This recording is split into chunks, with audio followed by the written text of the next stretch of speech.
सपना सपना सपना। अरे उदास का है बारी हो? बस बस ऐसे ही।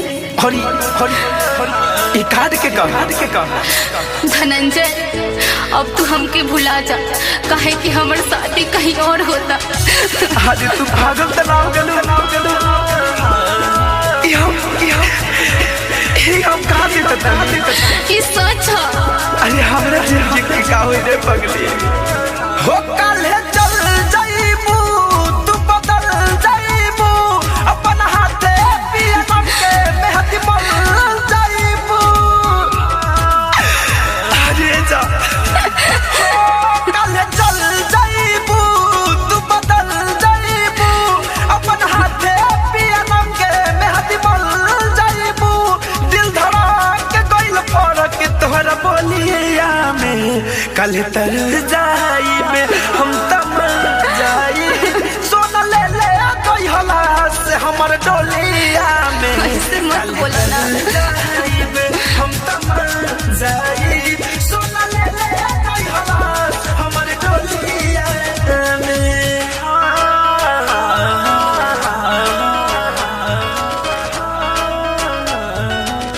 मां रिकॉर्डिंग स्टूडियो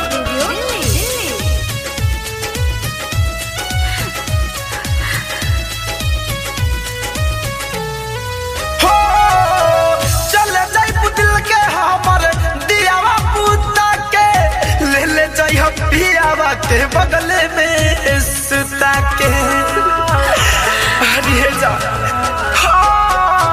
घूंघटा तू तनले रहियो डाल के सरिया ऊपर से ओढ़ाई दी हऊ जरे चदरिया छुपाली हो लुकाली हो मन भर चेहरा के निहारली हो तू कल तर जाइब हम तम जाइब जान ले ले कोई हलास हमर डोलिया में कल तर जाइब हम तम जाइब सोना ले ले कोई हलास हमर डोलिया में।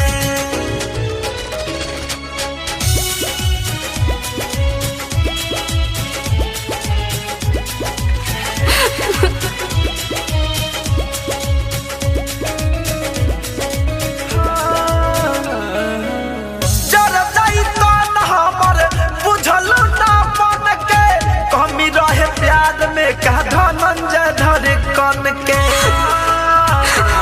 अरे मर जाइए जा पीछा ही उतरी हो लेके जइहा ना मकान में जाके तू जरा दी हो ससुरा के शमशान में होके हूँ जाने ना पहचाने ना जाने अचार पदाग कपला गेना तू रंगइबू के रंगोलिया में कल तर जाइब हम तम जाइब सोना ले ले कोई हलास हमारे टोलिया में